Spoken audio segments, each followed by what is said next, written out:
Ini fakta, bukan auta. Tomahawk Wagyu 1 kilo grade MB7 kalau kat luar harga 2000 ke 2500. Kat sini aku jual 467 je. Tengok customer ni.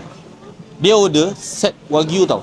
Set berbaloi ni, Tomahawk Wagyu dengan set dulang ni baru 567 sahaja. Dua ni. 467, 100, 567.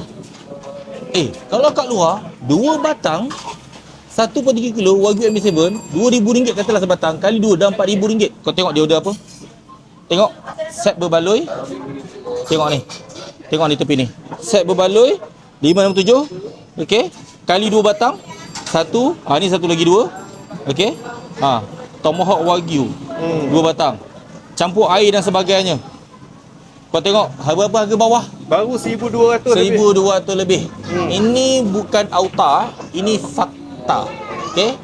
RM4,000 kau halabur kat luar. Sini 1,200, kau dapat jimat lebih hampir RM3,000. Bawa family lebih kurang dalam 16 ke 80 orang. Kau dapat enjoy mewah. Okey? Fakta bukan auta. Kasih jadi. The best. Mari datang.